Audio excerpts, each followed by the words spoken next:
আসসালামু আলাইকুম। মোহসেনা শাওন আপনাদের সবাইকে আমন্ত্রণ জানাচ্ছি এনটিভি দুপুরের খবরে। ক্রাউন সিমেন্ট শিরোনাম দেখছিলেন, এবার পুরো খবর। প্রতিহিংসার রাজনীতি থেকে বের হয়ে ভিন্ন মত থাকলেও জাতীয় স্বার্থে রাজনৈতিক দলগুলোকে ঐক্যবদ্ধ থাকার আহ্বান জানিয়েছেন বিএনপি, জামায়াত ও এনসিপির নেতারা। সকালে রাজধানীর ডিপ্লোমা ইঞ্জিনিয়ার্স ইনস্টিটিউট মিলনায়তনে গণ অধিকার পরিষদের ৪র্থ প্রতিষ্ঠা বার্ষিকীতে অংশ নিয়ে তারা একথা বলেন। বিএনপির স্থায়ী কমিটির সদস্য আমির খসরু মাহমুদ চৌধুরী বলেন, দেশে এখনও গণতান্ত্রিক ব্যবস্থা ফিরে আসেনি। রাস্তার আন্দোলন বাদ দিয়ে জনগণের কাছে যেতে হবে। ভিন্ন মত থাকলেও জাতীয় স্বার্থে রাজনৈতিক দলগুলোকে ঐক্যবদ্ধ থাকার পাশাপাশি নির্বাচনের অভিযাত্রাকে এগিয়ে নেওয়ার আহ্বান জানান জামায়াতের সেক্রেটারি জেনারেল মিয়া গোলাম পরোয়ার। আর এনসিপির সদস্য সচিব আক্তার হোসেন বলেন, আওয়ামী লীগ ও জাতীয় পার্টি আগামী নির্বাচনে অংশ নিতে পারবে না। জাতীয় পার্টি নির্বাচনে অংশ নেওয়া মানেই আওয়ামী লীগ নির্বাচনে অংশ নেয়া।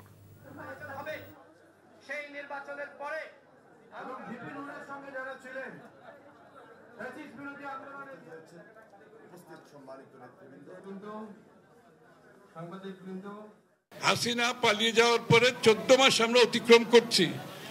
আজ পর্যন্ত কিন্তু বাংলাদেশে গণতান্ত্রিক অর্ডার ফিরে আসেন। সই করার পরে এখন আমাদের বাকি কাজ যেটা আছে, আগামী নির্বাচনকে সকলে ঐক্যবদ্ধভাবে অংশগ্রহণের মাধ্যমে বাংলাদেশে একটা গণতান্ত্রিক অর্ডার ফিরিয়ে আনতে হবে। জাতীয় নির্বাচনের যে অভিযাত্রা শুরু হয়েছে, সেই অভিযাত্রা যেন আবার ক্ষতিগ্রস্ত না হয়, সেজন্য মহান জাতীয় ঐক্যের যে দৃষ্টিভঙ্গিতে জুলাইয়ের যে চেতনা আমরা ধারণ করেছি, সেই চেতনাও যেন আমরা ধারণ করতে পারি।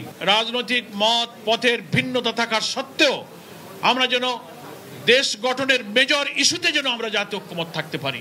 আওয়ামী লীগ এবং জাতীয় পার্টি আগামী নির্বাচনে অংশগ্রহণ করতে পারবে না। এই আওয়ামী লীগকে নির্বাচনে নিয়ে আসার জন্য জাতীয় পার্টির যেসব নেতারা বক্তব্য দিচ্ছেন, তারা দেশ বিরোধী বক্তব্য দিচ্ছেন, তাদেরকে গ্রেফতার করে আইনের আওতায় নিয়ে আসতে হবে। আসন্ন জাতীয় সংসদ নির্বাচন ভালোভাবেই হবে আশা প্রকাশ করে স্বরাষ্ট্র উপদেষ্টা জাহাঙ্গীর আলম চৌধুরী বলেছেন, রাজনৈতিক দলগুলোই যত আশঙ্কার কথা বলুক, লেভেল প্লেয়িং ফিল্ড নিশ্চিত করা হবে। দুপুরে সচিবালয়ের সাংবাদিকদের সঙ্গে আলাপকালে এসব কথা বলেন তিনি। পোস্টিং ব্যাংকের ক্ষেত্রে আমাদের যদি কোনো রকমের কোনো সমস্যা থাকে, আপনারা বলেন, লেখা দেন যে তুমি এই টাকা খাইয়া এইটারে পোস্টিং করছো, আপনারা লেখা দেন। আমরা তো একটা রেডিলি বলতে পারি। আপনারা বলেন যে এই টাকা খাইয়া পোস্টিং করছে, কিন্তু আপনার কাছে একটা অনুরোধ, এই যে আপনাদের কাছে অনেক সময় ইন্সপেক্টর যায় বা যেই যাক না কেন, হয়তো নিচেরা যায়, এর একর জন্য গেলে আপনারা রিকোয়েস্ট করেন না, বলে ভাই তোমার যেটা ইয়ে আছে, তোমার কর্তৃপক্ষ এটা নেবে। অনেক সময় দেখবেন যে এরা ওই বিভিন্ন জায়গায় ঘুরতে থাকে পোস্টিং এর জন্য।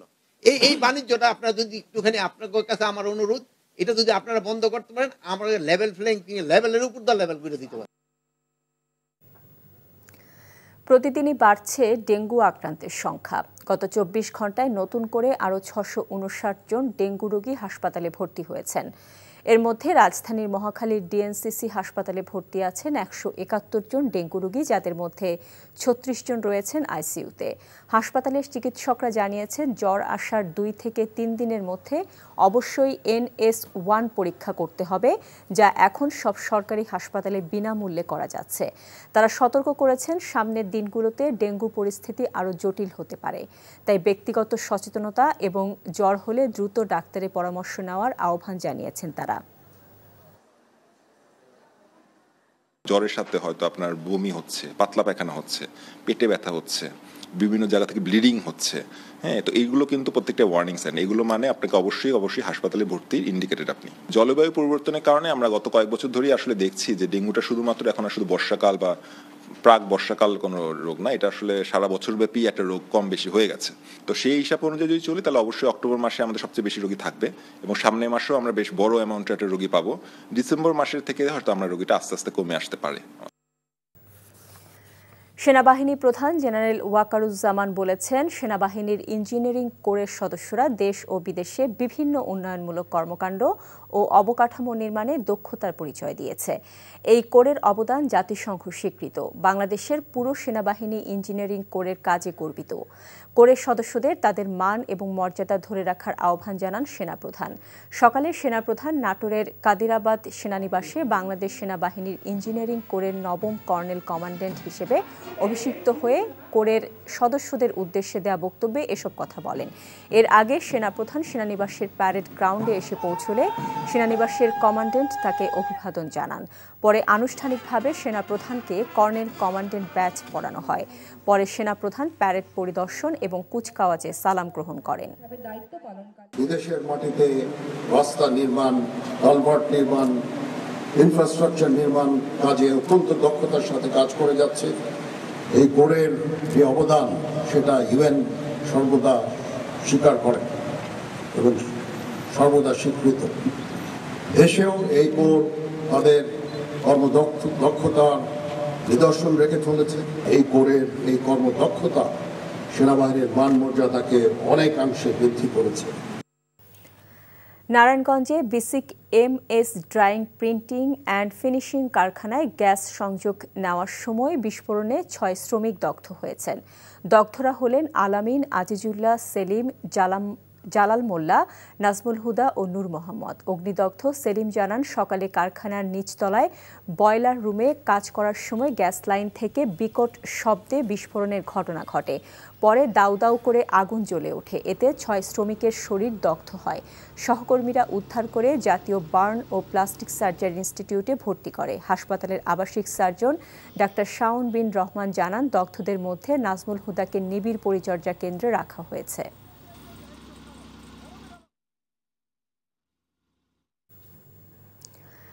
ভৈরবকে উপজেলা থেকে জেলা করার দাবিতে ঢাকা, সিলেট, ভৈরব, কিশোরগঞ্জ, ময়মনসিংহ মহাসড়ক 2 ঘণ্টা অবরোধ করে বিক্ষোভ সমাবেশ করেছে সর্বস্তরের মানুষ। দাবি মানা না হলে সড়ক, রেল ও নদীপথ অবরোধের হুমকি দেওয়া হয়। সকাল 10টা থেকে ঢাকা, সিলেট ও ভৈরব, কিশোরগঞ্জ, ময়মনসিংহ মহাসড়ক অবরোধ করে বিক্ষোভ ও প্রতিবাদ সভা শুরু করে সর্বস্তরের জনতা। এতে ওইসব মহাসড়কে যান চলাচল বন্ধ হয়ে যায়।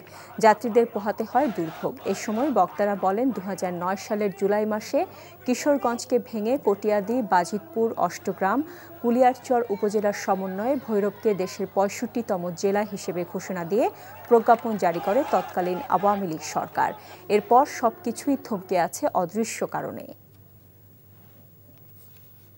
গভর্নিং বডি নির্বাচনের দাবিতে মানববন্ধন কর্মসূচি পালন করেছে মণিপুর উচ্চ বিদ্যালয় ও কলেজ অভিভাবক ফোরাম। সকালে রাজধানীর মিরপুরে শিক্ষা প্রতিষ্ঠানটির সামনে অনুষ্ঠিত কর্মসূচিতে অভিযোগ করা হয়, অ্যাডহক কমিটি দিয়ে বিদ্যালয় পরিচালিত হওয়ায় শিক্ষার মানের অবনতি হচ্ছে। অদক্ষ ও অযোগ্য প্রশাসনের কারণে একাডেমিক কার্যক্রম ভেঙে পড়ায় দ্রুততম সময়ের মধ্যে অভিভাবক ও শিক্ষক প্রতিনিধি নির্বাচনের দাবিও জানানো হয়। বর্তমান কমিটি শিক্ষা প্রতিষ্ঠানের উন্নয়নে কাজ না করে দুর্নীতিতে জড়িয়েছে বলে জানান বক্তারা। অবিলম্বে ব্যবস্থা নেওয়া হলে আন্দোলনে যাবার হুঁশিয়ারিও দেওয়া হয়। উন্মোচিত হয়েছে বাংলাদেশ ওয়েস্ট ইন্ডিজের মধ্যকার টি-20 সিরিজের ট্রফি। সাম্প্রতিক রেকর্ড নিজেদের পক্ষে থাকলেও সিরিজ শুরুর আগে সফররতদের এগিয়ে রাখলেন বাংলাদেশের অধিনায়ক লিটন দাস। আজ দুপুরে চট্টগ্রাম মহানগরীর শতবর্ষী সেন্ট্রাল রেলওয়ে বিল্ডিংয়ের সামনে 2 দলের অধিনায়ক লিটন কুমার দাস ও সাই হোপ আনুষ্ঠানিকভাবে ট্রফি উন্মোচন করেন। টি-20 এশিয়া কাপে ব্যর্থ হলেও টানা 3 সিরিজ জয় বড় অনুপ্রেরণা লিটন দাসের দলের জন্য। মুখোমুখি 19 লড়াইয়ে 9 পরাজয়ের বিপরীতে 8 জয় আছে বাংলাদেশের। এমনকি 2 দলের লড়াইয়ে শেষ 3 ম্যাচেও জিতেছে লাল সবুজরা। তবে ক্যারিবীয়দের বিপক্ষে ঘরের মাটিতে পরিসংখ্যানে পিছিয়ে আছে বাংলাদেশ। 6 ম্যাচের মধ্যে জিতেছে মাত্র 2টিতে। ম্যাচের আগে সফররতদেরই এগিয়ে রাখলেন লিটন দাস। ওয়ানডে সিরিজ হেরেছে, বাট তাদের কিন্তু এই ফরম্যাটে খেলে তারা অভ্যস্ত, টি-20 ফরম্যাটে। আমি এটা অলওয়েজ বলি যে তাদের ক্যাপাবিলিটি অনেক বেশি, বিশেষ করে শর্টার ফরম্যাটে। ডেফিনেটলি তারা দাবিদার, ভালো টিম এখানকার জন্য, বিকজ আমরা সবাই জানি যে চিটাগাং একটু ব্যাটিং ফ্রেন্ডলি উইকেট হয়, এটা নর্মাল, মানে যতদিন ধরে আমি খেলি। সো বোথ সাইডেই থাকবে, আমাদের বলার আছে, তাদেরও বলার আছে, আমাদের ব্যাটসম্যান আছে, তাদেরও ব্যাটসম্যান আছে। সো যে কিনা ভালো ক্রিকেটটা খেলবে সেদিন তারই সাকসেসের রেট বেশি থাকবে। এই ছিল দুপুরের খবরে। এই খবরের ভিডিও সহ আপডেট জানতে ভিজিট করুন এনটিভি অনলাইন www.ntvbd.com। এছাড়াও এনটিভি জনপ্রিয় সব অনুষ্ঠান ও খবরের আপডেট জানতে ভিজিট করুন আমাদের ইউটিউব ও ভেরিফাইড ফেসবুক পেজ। 5টায় দেশের খবর দেখার আমন্ত্রণ রইল। এতক্ষণ সাথে থাকার জন্য সবাইকে ধন্যবাদ।